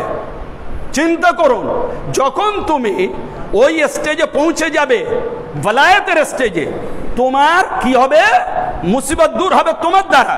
অবেকাতুসকাল গুয়ুস, এবং তোমার কারণে পানি বর্ষিত হবে। কে বলছেন? হুজুর গাউস পাক বলছেন। অর্থাৎ ওলি আল্লাহ বুজুর্গানে দ্বীনের কারণে প্রথমে মুসিবত দূর হয়, তারপরে বলছেন ওদের কারণে বৃষ্টি বর্ষণ হয়। আর শুনুন,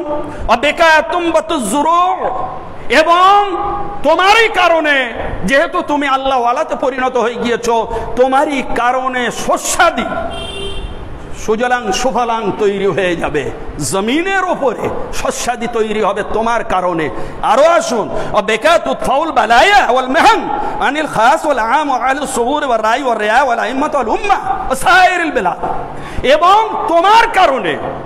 তোমার কারণে সমস্ত ধরনের বালা দূর হবে। কাদের থেকে? আম লোকেদের ওপর থেকে, খাস লোকেদের ওপর থেকে, এবং যারা সীমান্তে ইসলামের পাহারা দিচ্ছে সেই সময় ইসলামী সেনাদেরকেও মদদ হবে তোমার কারণে। আর রাই ওয়ার রেয়ায়া, রাজা প্রজার উপরেও তোমার কারণে মদদ হবে। ওয়াল আইম্মাত ওয়াল উম্মাহ, এবং আইম্মাদের উপরেও এবং পুরো উম্মতের উপরেও তোমার কারণে আল্লাহর রহমত ওই বালা দূর হয়ে যাবে। আরো কি সাইরুল বারায়া, এবং সমস্ত সৃষ্টি জীব হতে মুসিবত দূর হয়ে যাবে। তখন তোমার পজিশন কি হবে তুমি জানো? পজিশনটা হবে ফাতাকুনু শাহনাতাল বিলাদ ওয়াল ইবাদ, তখন তুমি ওই সমগ্র আল্লাহর রাজত্ব এবং বান্দাদের জন্য তুমি সুলতান পরিণত হয়ে যাবে। চিন্তা করো কি মারাত্মক কথা এটা গাউস পাক বললেন। এটা কোনো ওয়াহাবির হজম হবে না। এই জন্য আমরা কি বলতে চাই, এই স্টেজে কারা আছেন যে যাদের জন্য বৃষ্টি নাজিল হয়, যাদের জন্য খেতে চাষাবাদ হয়, যাদের জন্য সারা আপনার বিশ্ব জুড়ে মুসিবত দূর হয়, তারা কারা? পাঞ্জাতনে পাক, আহলে বাইতে পাক, এনাদের আল আওলাদ গদিতে বসে এসছেন হুজুরে গৌসে পাক। হুজুরে গৌসে পাকের গদিতে বসে আস্তে আস্তে হুজুরে গৌসে সানি পাক, কুতুবে বারি পাক, কুতুবে রব্বানি পাক, আলা হুজুর পাক, মাওলা পাক, পীর মুর্শিদ পাক, পর্দা হুজুর পাক, বড় হুজুর পাক, আমাদের বর্তমান দুই মালিক ও আকা, আমাদের মাথার মুকুট 4 নম্বর রওশনকারী আমাদের আকা সৈয়দনা সৈয়দ শাহ ইয়াসুফ আলী আল কাদরি পাক ও সৈয়দনা রাশিদ আলী আল কাদরি পাক, এই পবিত্র দুই নুরানি হস্তি, এই যাবতীয় এনাদের ওসিলায় সকলের বালা মুসিবত দূর হতে থাকছে। কে বলছেন এটা? হুজুর গাউস পাক বলছেন।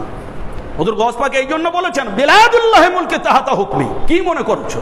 হ্যাঁ, তোমরা মুশকিলে পড়লে ডাক্তারের কাছে যাও না? ওদেরকে জিজ্ঞাসা করুন ওয়াহাবিদের, ডাক্তার বাবু আমার প্রচন্ড মাথা যন্ত্রণা হচ্ছে, পেট যন্ত্রণা হচ্ছে, আমি খুব অসুবিধা, অসহায়, ওষুধ দেন। ওষুধ খাওয়ার পরে ওই মৌলবি বলবো ওই ডাক্তারটা খুব ভালো, ওনার ওষুধটা খেয়ে আমার রোগ সেরেছে, বলবে না? বলে না?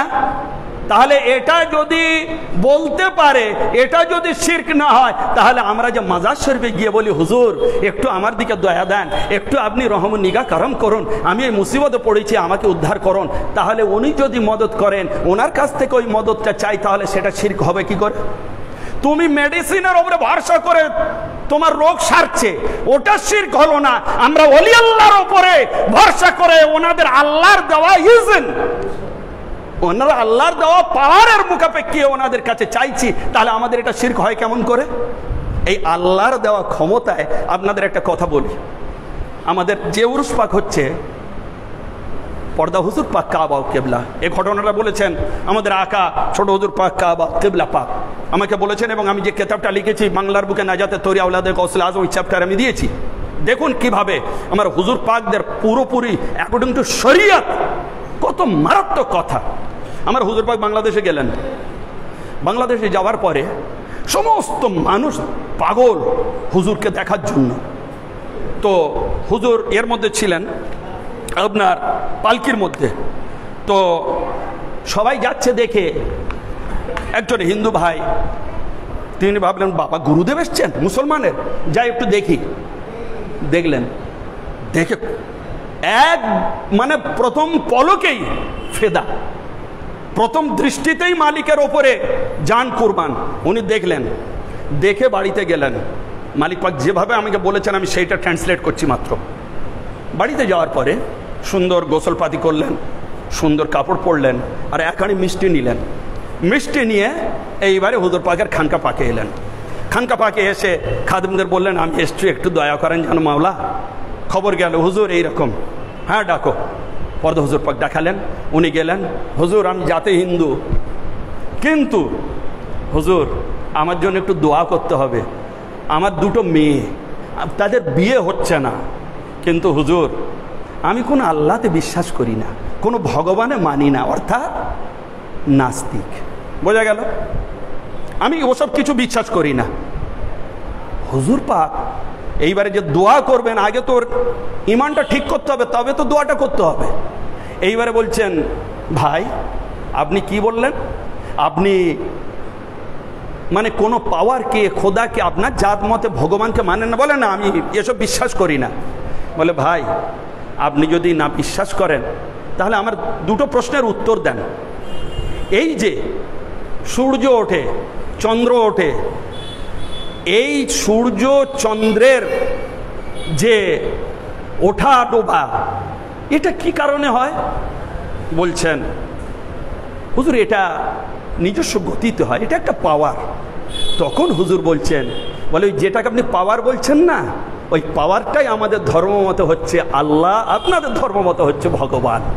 ওই পাওয়ারটা যে পাওয়ারে উঠছে ডুবছে সব কিছু সারা বিশ্ব চলছে, নাম্বার ওয়ান। নাম্বার টু, এইটা খুব ইন্টারেস্টেড। বলছেন ভাই আপনি তো আমার দোয়া করতে বলেছেন আপনার মেয়ের বিয়ে হয় না বলে, না? বলে হ্যাঁ। বলে ভাই আপনি বলছেন আবার খোদাও মানেন না, তা আপনি যদি খোদা না মানেন, ভগবান না মানেন, তা আমাকে দোয়া করতে বললেন, আমি তো কারোর কাছে চাইবো, চেয়ে তো সেখান থেকে নিয়ে আপনাকে দেব। বোঝা যাচ্ছে কথাটা? আমি তো চাইবো যে আল্লাহ আমার কাছে এই ভিখারি এসছে, আমাকে দেন আমি ওকে দিই, তা আমি তো চেয়ে ওখান থেকে নিয়ে দেবো। তখন যদি আপনি না বিশ্বাস করেন সেই আল্লাহর অস্তিত্বে, তাহলে ভাই আমি কার কাছ থেকে চেয়ে নিয়ে আপনাকে দেব? আর আপনি আমাকে দোয়া করতেও বলছেন। একেবারে থ হয়ে গেলেন সেই হিন্দু ভদ্রলোকটি, ওখানে বসে মানে ভুল স্বীকার করে যে ইয়া ওলি আল্লাহ, হে গুরুদেব আমার ভুল হয়ে গিয়েছে, আমি এবারে আল্লাহ এবং ভগবান অস্তিত্বে বিশ্বাসী হয়ে গেলাম, আপনার এই দুটো বাক্য দ্বারা আপনি আমার জন্য একটু সুপারিশ করেন। চিন্তা করুন, তাহলে বোঝা গেল যে জায়গাটা পড়ছিল হযরত ঈসা নবী আলাইহিস সালাম, যে বিইজনিল্লাহ, এই বিইজনিল্লাহ এই পাওয়ারটা আল্লাহ আমার রাসূল পাক থেকে নিয়ে আহলে বাইত পাক থেকে নিয়ে বর্তমান হুজুর পাক অবধি এই সিলসিলা পাকে দিয়ে রেখেছেন, যে জান আপনাদেরকে আমি আমার ইজনে খাস দিয়ে দিলাম, যে কেউ আপনাদের কাছে এসে চাইবে তার মুরাদ পুরো হয়ে যাবে। হ্যাঁ, আর এইটাকে ওরা কি বলে? শিরক। যে তোর বোঝে না, ওরা জানে না। এইবারে আসুন এর দলিলে হুজুর গৌস পাক আরো কি বলছেন দেখুন। এইটা আছে আপনার বহু কিতাবের মধ্যে আছে, যেটা বাহজাতুল আসরার শরীফে আছে। কে নোট করছেন? আমাদের বড় মাওলানা সাহেব আবু তাহের আল কাদরি সাহেব রহমাতুল্লাহ আলাইহি, মাওলা পাকের খাস খাদেম সাহেব, এবং কালায়দুল জাওহারের মধ্যে আছে। এই সব কিতাবের মধ্যে দিয়ে উনি কি লিখছেন? হুজুর গৌস পাক বলছেন শোনেন, ডাইরেক্ট চাও আমার কাছে, ডাইরেক্ট চাও, গৌস পাক দেন। তাহলে গৌস পাকের গদিতে যারা বসে আসছেন, আমার আকা ও মালিক ও মাওলা বর্তমান হুজুর পাকদের কাছে, হুজুর দেন, আপনার গোলাম যাব কোথায়? যেমন সেই গ্রাম্য ব্যক্তিটি করেছিল রসুল পাকের কাছে, সেম। এবারে আসুন হুজুর গৌস পাক কি বলছেন শোনেন। قال الغوث الأعظم الشيخ محي الدين عبد القادر الجيلاني من استغاث بي في كربة كشفت عنه, যে মুশকিলে মুসিবতে পড়ে আমার কাছে মদদ চাইবে তার সেই মুসিবত দূর হয়ে যাবে। ومن ناداني باسمي في شدة فرجت عنه, এবং যে অসুবিধায় পড়বে, প্রচন্ড অসুবিধা, কোনো আর দিশাহারা আপনি, তখন যদি সে নেদা দেয় ইয়া গৌস পাক আল মদদ, হুজুর গৌস পাক বলছেন সাথে সাথে তার সেই পেরেশানি দূর হয়ে যাবে। ওমান তাওয়াসসাল বি ইলাল্লাহ আযজা ওয়া জাল ফি হাজাতিন কুযিয়াত লাহু, এবং যে আমার ওসিলা দিয়ে দোয়া চাইবে আল্লাহর কাছে, সাথে সাথে তার হাজত পূর্ণ হয়ে যাবে। এখানে দুটো জিনিস বলা হয়েছে, এক ওসিলা দিয়েও দোয়া চান, সেটাও বরহাক, আর ডাইরেক্ট আপনি চান গৌস পাক মুশকিলে পড়েছে উদ্ধার করুন। সেই জন্যই তো আমাদের যে ওজিফা মালিক পাক, এটা আমাদের কি ইয়া শেখ আব্দুল কাদের আল জিলানী আছে মনে আছে আপনাদের, শাইয়ান লিল্লাহ। এই জিনিসটাকে ওয়াহাবিরা বলে এটা শিরক, একেবারে নিরেট শিরক। এটা এরা পড়ে এটা শিরক। চলুন এরা যে শিরক বলে এর মানেটা কি প্রথমে ভেঙে দিই। ইয়া শেখ আব্দুল কাদের আল জিলানী শাইয়ান লিল্লাহ, আয় হুজুরে গৌসে পাক আপনি আল্লাহর ওয়াস্তে, উর্দুতে হবে ऐ हुजूर गौस पाक मुझे अल्लाह के वास्ते कुछ दीजिए, मुझे अल्लाह के वास्ते कुछ दीजिए, আল্লাহর ওয়াস্তে আমাকে কিছু দেন। এটা কি মানে হচ্ছে, এটা কি আমরা আল্লাহর জন্য চাইলাম? কি একটু খেয়াল, আল্লাহর জন্য চাইলাম যে হুজুর গৌস পাক আল্লাহকে কিছু দেন? বুঝতে পারছেন কি কথাটা? এই জায়গায় যত মারপেচ কুফর ও শিরকের এই জায়গাটা, এই পয়েন্টে এসে ধরাশায়ী হতে হয়। ওই ওয়াহাবিরা মানে করছে এরা আল্লাহর জন্য চাচ্ছে গৌস পাক আল্লাহকে কিছু দেন, শাইয়ান লিল্লাহ, লিল্লাহ মানে আল্লাহর জন্য কিছু দেন। তো এইবারে কি হলো, আমাদের জবাব যে না, এটা আল্লাহর জন্য কিছু না। তার একটা ফর এক্সাম্পল, একটা আপনাদের ঘর আপনারা থাকেন, বিশেষ করে বৃহস্পতিবার শুক্রবার কোনো ফকির যদি আসে আপনাদের কাছে, ফকির মিসকিন এসে কি বলে, বাবু আল্লাহর রাস্তে দুটো পয়সা দেবে, কি ভাই দেয়? বলে না? বলে কি না? আপনারা যদি বুঝতে পারেন তাহলে হ্যাঁ বা না বলুন। বলে কি বলে? আল্লাহর ওয়াস্তে। তাহলে ফকিরটা নিজের জন্য চাচ্ছে না আল্লাহর জন্য চাচ্ছে? আপনি কাকে দেন? ওই ফকিরকে দেন না আল্লাহকে দেন? 5 টাকা বার করে ফকিরকে দেন তো। তাহলে সেম এইটাই হচ্ছে মানে, ও তো আপনার কাছে অসহায় ফকির, আপনাকে আল্লাহ ধনী করেছেন, গ্রাম্য একজন অসহায় বলছে আল্লাহর রাস্তায় কিছু দেন। কেন? কথাটা মজবুত করার জন্য যে আল্লাহর মেহেরবান রহমানুর রহিমের ওসিলা আমার এই হালতের উপরে দেখুন আমি গরিব, আমাকে দুটো পয়সা দেন, আল্লাহর ওয়াস্তা দিয়ে। সেম এই রকম আমরা গৌস পাক থেকে নিয়ে আমাদের মুর্শিদ আকা এনাদের কাছে মদদ চাই কি, হুজুর আল্লাহর ওয়াস্তে আমরা আপনার দরবারের গোলাম ফকির অসহায়, আমাদেরকে অন্তত ইহকাল পরকালে উদ্ধার করে দেন, কিছু দান করুন, ইহকালে অর্থ দান করুন, পরকালে নাজাত দান করুন। এইটাই তো আমাদের চাওয়া পাওয়া গৌস পাকের কাছে, আমাদের মুর্শিদের কাছে। তা এইবারে আসুন, এই যে জিনিসটা হুজুর মাওলা পাক থেকে নিয়ে এই আকীদা আমাদের, এই জিনিসটাকে শিরক বলে। কিছুদিন আগে এখানে যে ভাই বসে আছে, এর নাম জাহিদ, সাধারণপুর উত্তর 24 পরগনার বাড়ি, তখন একটা জলসা দেয়, জলসায় আমাকে দাওয়াত করলো, আমি গেলাম যথারীতি। তো আমার যখন নাম কল করা হলো স্টেজ থেকে, আমি তখন তৈরি হয়ে আসছি, কিন্তু শুনতে কি পাচ্ছি, শুনতে পাচ্ছি স্টেজ থেকে ওয়াজ হচ্ছে, ব্যানার আমাদের, স্টেজ আমাদের মাওলা পাকের নামে, যাবতীয় সব কিছু, কিন্তু বক্তব্য রাখা হচ্ছে কি যে কোনো বাবা বা খাজা কোনো অলি আল্লাহর দরবারে গিয়ে ছেলে চাওয়া, শেফা চাওয়া, রোগ হতে মুক্তি চাওয়া শিরক, শিরক, শিরক। দূর থেকে কাউকে ডাকা শিরক। কেন না? এনারা কিছুই দিতে পারেন না, এই আকীদা শিরক, যেটা এতক্ষণ আমি খণ্ডন করেছি।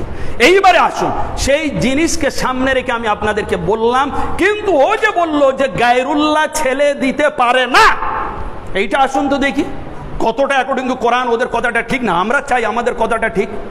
হযরতে ঈসা নবী আলাইহিস সালাম দুনিয়ায় আসেননি, ওনার আম্মাজান ইতিকাফে বসে আছেন বাইতুল মাকদিসের হুজরা শরীফে। এমন সময় হযরতে জিবরিল এলেন, ফাতামাসসালা লাহু বাশারান সাবিয়্যা। জিবরিল নূরি বাশার, 600 পাখনা, সারা বিশ্বকে ডেকে নেয়, কিন্তু উনি এলেন কি একটা মানুষের সুরাতে, মানুষের আকৃতি, মানব আকৃতিতে ডাইরেক্ট ওনার ঘরে ঢুকলেন। উনি অবাক হয়ে গেলেন, কে তুমি? তুমি আমার ঘরে ঢুকেছ? আমি একজন বেগানা ওরা, তুমি এখানে এসছো পরপুরুষ? তখন বলছে আমি আল্লাহর রসুল, ইন্নী আনা রাসূলুল্লাহ, আমি আল্লাহর রসুল। তো তখন কি হলো, বললেন আপনি এলেন কেন? লে আহাবালাকে গোলামান জাকিয়া, আমি আপনাকে একটা সুন্দর পুত্র দেব বলে এসছি। লে আহাবালাকে, আমি দেব তোমাকে। কে বলছেন? জিবরিল। তা জিবরিল বলছেন হযরত মারিয়ামকে আমি তোমাকে ছেলে দেবো। ওখানে এটা বলেনি যে আল্লাহ আমাকে তোমার ছেলে দেওয়ার জন্য পাঠিয়েছে, বা আল্লাহ আমাকে বলেছেন তোমাকে ছেলে দিতে। তো এটা তো জিবরিল তো গায়েব, জিবরিল তো আল্লাহ নয়। তো ওকে আমি প্রশ্ন করলাম, তাহলে এখানে তো গায়রুল্লাহ স্বয়ং এসে বলছে আমি তোমাকে ছেলে দেবো, জিবরিল তো বলছেন ছেলে দেওয়ার কথা, আমি ছেলে দেবো। এটা কোরআনে আছে কিনা আপনি মানেন? সে মৌলভী সাহেব বলছে হ্যাঁ এটা মানি। আমি বলি তাহলে আপনি যে বললেন গায়রুল্লাহ ছেলে দিতে পারে না, তো এখানে হযরত জিবরিলের ব্যাপারটা কি হলো? উনি তো সেই ছেলে তো ছেলে একজন মহান নবীকে দিচ্ছেন। হ্যাঁ, তখন বলছেন হ্যাঁ এটা মানি। না, এনারা দূরে শুনতে পায় না। মাদনাপুর শরীফ আমার হুজুর মাওলা, হুজুর এখানে মুসিবত, হুজুর মাওলা পাক একটু দয়া করেন, এ শুনতে পায় না। তখন আমি বললাম বুখারী শরীফের 2 খণ্ডের হাদিস কি, আল্লাহ পাক বলছেন ইয়াতাকাররাবু ইলাইয়া বিন নওয়াফিল, ইয়াতাকাররাবুল আবদু ইলাইয়া বিন নওয়াফিল কুনতু সামউল্লাযী ইয়াসমাহু বিহি ওয়া বাসারুল্লাযী ইয়াবসারু বিহি ইলা আখিরিল হাদিস। হাদিসে কুদসি, এটা আল্লাহ স্বয়ং বলেছেন, নবী রবায়াত করেছেন, হাদিসে কুদসি, পবিত্র হাদিস। এইটা আল্লাহ পাক বলছেন যখন কোনো ওলি আল্লাহ আমার কাছে ইবাদত করতে করতে এত নিকটে এসে যায় যে আমি তার চোখ নাক কান মুখ হাত পা হয়ে যাই, এবং ওই মুহূর্তে সে যা চায় আমি তাকে সেইটা দান করি, তাহলে আপনি বলুন যে আল্লাহ পাক তখন সেই বান্দার চোখ নাক কান মুখ হাত পা হয়ে যায়, তাহলে যখন আল্লাহ তার চোখ নাক কান মুখ হাত পা হয়ে যায়, তাহলে তিনি আর তিনি থাকেন না? তার কান আল্লাহর শক্তিতে শোনে? বলুন এটা। তা দূর আর নজদিক বলে তার কাছে আর তখন কিছু থাকে না। আর আপনার কে এটা শিক্ষা দিয়েছে যে আল্লাহকে দূর থেকে ডাকা যায়, কাছে ওলি আল্লাহ ডাকা যায়, আল্লাহকে কাছে নয় দূর থেকে ডাকতে হবে? এটা তো ভুল কথা। আল্লাহ দূরে নয়, বরং আল্লাহ আমাদের কাছে। আল্লাহ বলছেন নাহনু আকরাবু ইলাইহি মিন হাবলিল ওয়ারিদ, আমি তোমাদের জানের রগের থেকেও নিকটে। আল্লাহ বলছেন আমি তোমাদের জানের রগের থেকে নিকটে, আর এই ওয়াহাবিরা বলছে আল্লাহ আমাদের থেকে দূরে। সেই জন্য ইয়া আল্লাহ বলে ডাকা জায়েজ হবে, ইয়া রাসূল আল্লাহ বলে ডাকা জায়েজ হবে না, ইয়া গৌস পাক বলে ডাকা জায়েজ হবে না, ইয়া মাওলা পাক বলে ডাকা জায়েজ হবে না। কিরকম কন্ট্রাডিকশন দেখুন ওদের ওই আকীদার মধ্যে। সুতরাং ওইগুলো নিয়ে আমাদের ওপরে হামলা করে। সেই হামলার এই যে জবাবগুলো আপনারা দেওয়ার জন্য আস্তে আস্তে অল্প অল্প করে যদি শোনেন তাহলে কাজে দেবে। আর একটা প্রশ্ন, সেই যে প্রশ্ন করেছিল, এবার আমি তাকে বললাম, চ্যালেঞ্জ করলাম মোনাজারা করতে হবে, প্রত্যেকটা উত্তর দেব। সে মানে জোশের মাথায় হ্যাঁ মোনাজারা হবে, গ্রামবাসী বসে নিয়ে মিটিং করে এদিকে লিখিত হয়ে গেল মোনাজারা হবে। আমরা বললাম মালিক পাক রয়েছেন, হুকুম দিলে করব। মালিক পাকের হুকুম পাক হয়ে গেল, ঠিক আছে মৌলানা জামির কে নাও, আর একজন নতুন এসছেন মুফতি সাহেব, মৌলানা সাহেব, এরা করবে, যাও। এমন সময় যে ঠিক আছে। তারপরে আমি বলে দিলাম যে ওদের ওপেন বসবো, আমরা কোনো ঘরের মধ্যে বসবো না, যা বাস হবে ওপেন হবে। আর এই বিষয়গুলোর উপরে হবে শিরক বেদাত। আমরা যে শিরক করছি এগুলো শিরক, এইগুলো আমরা মুশরিক হয়ে গেছি, এগুলো বোঝাতে হবে। আমি বললাম ওপেন বসবো, জনসমক্ষে হবে, যা হবে ইনশাআল্লাহ তাই দেখা যাবে। আস্তে আস্তে আমরা মালিক পাকের এদিক থেকে ওদিক থেকে ফোন আসে, বেচারা ফোন করে, মালিক পাকের হুকুম, মালিক হবে হবে, হ্যাঁ যাও, হুকুম দিয়ে দিলাম হবে। এইবারে আমরা আরও সাহস পেয়ে গেলাম, বলে দিলাম যে ওদেরকে বলে দাও, সই করে দাও যে মোনাজারা হবে। ওরা বসলে হ্যাঁ মোনাজারা হবে। যখন চাইলো, লেখা আছে যে বন্ডে সই করা আছে যে ওপেন হবে, ওরা পিছিয়ে গেল। কি বললো যে না আমরা ওপেন বসবো না, আমরা এরকম গোপনে বসবো, আমাদের ভিডিও বাইরে যাবে, লোকজন দেখবে, কিন্তু আলেমরা মধ্যে ঝগড়া করে করুক, বাইরে যেন না হয়। চিন্তা করুন এদের পলিসি কত বড় খব্বিস শয়তানি পলিসি। এই ওপেনকে নিয়ে ওরা বসতেই পারলো না। তারপরে আমি কি শুনলাম, পুরো আমি ওই দিকে ছানবিন করলাম, সব খবর নিলাম, কি দে আর অল ফুরফুরাবিস, ওরা ছিল ফুরফুরা। ওখানে একটা বড় মাদ্রাসা আছে, মাদ্রাসা আবু জাফরিয়া তেতুলিয়া মাদ্রাসা, উত্তর 6 পরগনা। সেই মাদ্রাসার মৌলবীরা ওরা এসে এইগুলোকে শিরক হারাম বললো, আমাদের শিরক হারাম বললো। তারপরে কি হলো, যখন চ্যালেঞ্জ করলাম সম্পূর্ণ পর্যদস্ত হলো। এখনো পর্যন্ত ওরা চ্যালেঞ্জকে অ্যাকসেপ্ট করলো না, যে ডাইরেক্ট হবে, ওপেন হবে, করলো না। এখন শুনছি প্রত্যেকটি জুমায় ওরা আমাদের দরবার নিজে কমেন্ট করতো, জানেন, বাজে বাজে কমেন্ট করতো। শিরক বিদআত মেদিনীপুরে যাচ্ছে সব হারাম, সব সেজদা করছে হারাম, সব নাজায়েজ। এইবারে এই চ্যালেঞ্জ করার পর থেকে একটু স্বরটা একটু মানে কি ভালো মতো নরম হয়ে গিয়েছে। এখানে আপনার সে সাক্ষী বসে আছে, জিজ্ঞাসা করতে পারেন। তা লড়তে হবে। আমরা যে দরবার শরীফ মানছি, এই দরবারের ওর মধ্যে ওরা যে প্রশ্নগুলো দিয়েছিল, কি দিয়েছিল, যে এরা তোয়াফ করে কবর, এরা মাজার তোয়াফ করে, এ শিরক, মাজার তোয়াফ করে শিরক। এটা বলে আমি শেষ করবো। হাফেজ সাহেব যে টাইম বেঁধে দিয়েছেন, ইনশাল্লাহ নির্দিষ্ট সময় 2-1 মিনিট এদিক ওদিক হতে পারে, দলিলের ব্যাপার যেহেতু আমি এটা। তো এইবারে কি হলো, বলছে তোয়াফ করা শিরক। কেন? তোয়াফ কেবলমাত্র কাবা শরীফ ছাড়া তোয়াফ হয় না। এইগুলো আপনাদের খুব জেনে রাখা দরকার, খুব জেনে রাখা দরকার। তোয়াফ কাবা শরীফ ছাড়া তোয়াফ হয় না। কিন্তু আমরা তোয়াফ করি। আমরা কোথায় করি ভাই বলেন, তাড়াতাড়ি বলেন। মেদিনীপুর শরীফে যাই, চিল্লা পাকে করি। হ্যাঁ, আরও যদি রওজা শরীফে যাওয়া যায়, খালি দেখা যায়, পূর্ণিয়া শরীফ পাক, সেখানে একটু খালি প্যাসেজ বেশি আছে, সেখানেও আপনি তোয়াফ করতে পারেন। কিন্তু এটা কতদূর শরীয়ত সম্মত? এই একটা কেতাব আমার হাতে আছে, ওই ঘটনাটা হওয়ার পরে খালি ওই একটা ওয়ার্ডের জন্য এইটা আমি নেট থেকে বার করে ভাইকে বললাম যে তুমি ওখান থেকে প্রিন্ট করে নিয়ে এসো। নিয়ে এলো। এই কেতাবটার লেখক হচ্ছে শাহ ওলিউল্লাহ মুহাদ্দিস দেহলভী। এনার পরিচয়টা কি? ভারতবর্ষের বুকে, খালি ভারতবর্ষ নয়, ভারত উপমহাদেশ, তদানীন্তন কোন অবিভক্ত ভারত, পাকিস্তান, আফগানিস্তান থেকে নিয়ে আপ টু শ্রীলঙ্কা অবধি সমগ্র ভারতবর্ষের মধ্যে উনি ছিলেন সর্বশ্রেষ্ঠ মুহাদ্দিস, সর্বশ্রেষ্ঠ মুহাদ্দিস। এবং পরবর্তীকালে উনি সমস্ত 86টা হাদিস প্রচার করেছিলেন এই ভারত উপমহাদেশে। বর্তমান যত আমরা মাদ্রাসায় পড়ি, বোখারি শরীফ, মুসলিম শরীফ, 6 হাদিসের যে সনদগুলো নিই, আপনারা দেখবেন সেজরা পাক আছে না আমাদের দরবার পাকে। এ সেজরা মানে কি? বংশলতিকা। কার বংশ, কে এসছেন, বংশলতিকা। এইরকম যারা মাদ্রাসায় পড়েন তাদেরও এরকম একটা সেজরা থাকে। কি? এই হাদিস কোত্থেকে শুনলেন, পড়েছেন। আমি যে ওস্তাদের কাছে পড়েছি তার সিলসিলাটা কি? যদি সিলসিলা না থাকে হাদিসের কোনো মানে থাকবে না। তো এই ওলিউল্লাহ মুহাদ্দিস দেহলভী, ইনি হচ্ছেন কে? সমস্ত ভারত উপমহাদেশের আলেমদের মুহাদ্দিস আলেম, সবার এই হাদিসের সনদ গিয়ে ওনার কাছে মেলে। সেই ব্যক্তি, সে ওয়াহাবি হোক, বেরেলি হোক, ফুরফুরা হোক, দেওবন্দি হোক, কাদরি হোক, না চিশতি হোক, সবার সিলসিলা কি। উনি কি বলছেন জানেন? উনি বলছেন যখন তোমার কোনো পেরেশান মুসিবত আসবে, ফার্সিতে একদিকে ফার্সি আর একদিকে উর্দু, একদিকে ফার্সি একদিকে উর্দু। এই কিতাবটা নাম হচ্ছে ইন্তিবাহ ফি সালাসিল আউলিয়া। আউলিয়া কেরামের সিলসিলার উপরে, মদচার উপরে উনি লিখেছেন। কি লিখছেন শোনেন, যে যখন পেরেশান হাল হবে, কোনো অবস্থা হবে, বলছেন যে তোমরা তখন সূরা ইখলাস, কোরআন শরীফ ইত্যাদি পড়বে। পড়ার পরে কি করবে? ও বাদু হাতকার রাত তাওয়াফে কুনাদ ও দারআ তাকবীর বা খান, ফার্সিতে বলেছেন। বলছেন তারপরে আল্লাহু আকবার বলে তাকবীর দেবে। তাকবীর দিয়ে ওই মাজার শরীফের চারদিকে 7 বার চক্কর মারবে। ডান দিক থেকে শুরু করবে। এবং আরো কি শোনেন, সমস্ত পড়তে গেলে আপনার কি হবে, সময় বেশি লেগে যাবে। শোনেন, তর্জমাটা শুনে যান। तकबीर का बाद 7 दफा तवाफ करे, तकबीर पर 7 बार तवाफ करবে। तवाफ লেখা আছে, তওয়াফ করে, যেটাকে ওই ফুরফুরারা বলছে সে কাবা ছাড়া করা চলে না। ইনি বলছেন সমস্ত আলেমদের আলেম মুহাদ্দিস, তিনি বলছেন 7 बार तवाफ করবে। কার? মাজার পাক। এইবার কি আর उसमें तकबीर पड़े আর শুরু দায়েं तरफ से करे, শুরু ডান দিক থেকে করবে আর তকবীর পড়বে। তকবীর মানে আল্লাহু আকবার।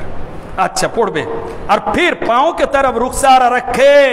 এইবারে যখন ডান দিক থেকে একবার করে চক্কর মেরে তোয়াফ করা হলো, 7 করে এসে এইবারে মাজার শরীফের যে মাইয়াতের পা আছে ওলি আল্লাহর কদম, ওখানে গিয়ে নিজের মুখটা ওখানে রাখবে, রাখার পরে ফের আরো পড়ার নিয়ম আছে। তাহলে এবার চিন্তা করুন কে লিখছেন? শাহ ওলিউল্লাহ মুহাদ্দিস দেহলভী, ভারত বিখ্যাত সব থেকে বড় মুহাদ্দিস, আমাদের অল ওভার আপনার ইন্ডিয়া, ইনি আরবেও মান্যতা। তাহলে বলুন তোয়াব করতে বলছে, আর এই তোয়াবটা আমরা মেদিনীপুর শরীফে করছি হুজুরের ওখানে, এটাকে শিরক বলছে। হ্যাঁ, এইবারে আসুন, তোয়াব দুই প্রকার। এক হচ্ছে ফরজ ও ওয়াজিব, আর একটা হচ্ছে নফল বরকতের জন্য। আমরা যেটা, এটা জবাব নেওয়া দরকার, আমরা যেটা কাবার জন্য করি এটা হচ্ছে ফরজ তোয়াব, ওয়াজিব। এটা যদি আপনি না করেন আপনার হজ হবে না, এটা যদি ছেড়ে দেন গুনাহগার হবেন, হজ হবে না। আর আমরা যারা বুজুর্গানের দিনের রওজা, আস্তানা, ইবাদতগাহ এইগুলো তোয়াব করি, এইগুলো নফল এবং এইগুলো বরকত নেওয়ার জন্য। এই হচ্ছে এর জবাব। এটা হারাম নয়, শিরক নয়, নাজায়েজ নয়, বৈধ। আপনি নিজের মুর্শিদের সাথে দিল ও কলবটা লাগিয়ে তোয়াব করে পায়ের দিকে বসে হৃদয়টা মুর্শিদের ওই দিকে ধ্যান করে আপনি ভাববেন যে আমার উপরে মুর্শিদের ফয়েজ আসছে, এটা মাজার রওজা জিয়ারত করার নিয়ম। তাজ আমরা সেই হুজুর পাক সানিয়া মাওলা পাক, আমাদের পর্দা হুজুর পাক কাবা কিবলার এই পবিত্র উর্স মুকদ্দাস, উনি আপনার পয়লা জিলহজ শরীফে, বেলাদাত শরীফে উনি বলেছিলেন আমি দুনিয়ায় কুরবানি চাঁদে এসেছি, কুরবানি হতে এসেছি। তো ভাই সেই একই, উনি সারা জীবন জাহাদ কুরবানি দিয়েই গেলেন। 1978 সালের 25 অক্টোবর 22 জিলকদ শরীফে ওনার বেসাল পাক হয়। আর এখন বর্তমান যে আমাদের আকা ও মাওলা, দেখুন সেই বেসাল পাক 2 থেকে 250 বছর পূর্বে হয়েছিল কুতুবে রব্বানি পাকের। মিল দেখুন, ওখানে ভাইপো ছিলেন কার? হুজুর গৌসে সানি পাকে। আজ যে বাদশাহী চলছে ঠিক সেইটা আপনার ঘুরে আজ সেই জামানা, সেইটাই আমরা ফিরে পেলাম। ভেবে নেন আমরা বাস করছি এই যুগে, কিন্তু আমরা 250 বছর পিছনে সেই বরকতময় যুগে চলে গিয়েছি। আমাদের বাদশাহ আকা মাওলা বর্তমান আমাদের হুজুর সৈয়দনা সৈয়দ শাহ ইয়াসুফ আলী আল কাদরি পাকের গদিতে বসার কারণে সেম যিনি কুতুবে রব্বানি পাক, উনি আমাদের বর্তমান সাজ্জাদা নশীন হুজুর সৈয়দনা ইয়াসুফ আলী আল কাদরি পাক মাদ্দাজিল্লাহুল আলী। কোনো তফাৎ নেই। তো যাই হোক, এখানেই মাওলার দয়া করুণায় আপনাদের সামনে অনেক কিছু বলার যদিও ছিল, কিন্তু বক্তারা অনেকে আছেন, এখানে আমি সমাপ্ত করছি। আসসালামু আলাইকুম ওয়া রাহমাতুল্লাহি ওয়া বারাকাতুহু।